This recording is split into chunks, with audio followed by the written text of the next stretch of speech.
Assalamualaikum warahmatullahi wabarakatuh. Perkenalkan, nama saya Uyun Nur Rohma.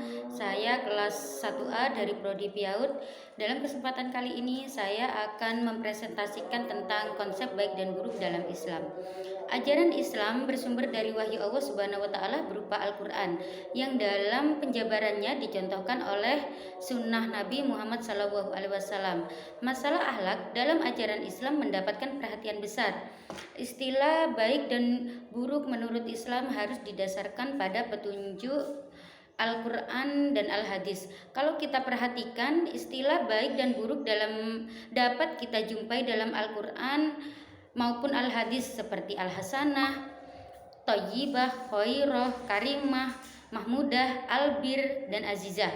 Al-Hasanah menurut Ar-Raqib Al-Afani adalah suatu istilah yang digunakan untuk menunjukkan sesuatu yang disukai atau dipandang baik. Kemudian Al-Hasanah dibagi menjadi 3 bagian, yaitu yang pertama hasanah dari segi akal, kedua hasanah dari segi hawa nafsu atau keinginan, dan yang ketiga hasanah dari segi panca indera.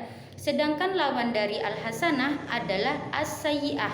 Yang termasuk Al-Hasanah adalah keuntungan, kelapangan, rezeki, dan kemenangan. Adapun yang termasuk as-sayyi'ah seperti kesempitan, kelaparan, dan keterbelakangan. Adapun kata al-thayyibah khusus digunakan untuk menggambarkan sesuatu yang memberikan kelezatan kepada panca indera dan jiwa, seperti makanan, pakaian, tempat tinggal, dan sebagainya. Adapun lawannya adalah al-qabihah yang artinya baik, yang artinya buruk.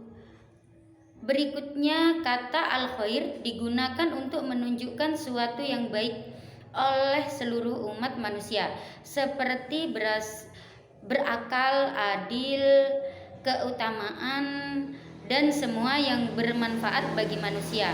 Lawan dari al-khair adalah asyar.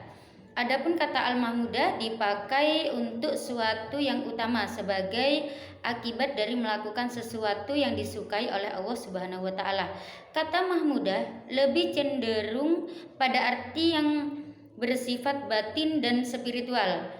Berikutnya kata al-karimah digunakan untuk perbuatan dan akhlak terpuji yang dimunculkan dalam realitas kehidupan sehari-hari. Kata al-karimah biasanya digunakan untuk perbuatan yang terpuji dalam skala besar, seperti menafkahkan hartanya di jalan Allah, berbuat baik kepada kedua orang tua, dan lainnya. Selanjutnya adalah kata albir, dipakai untuk menunjuk pada upaya memperluas atau memperbanyak melakukan perbuatan yang baik.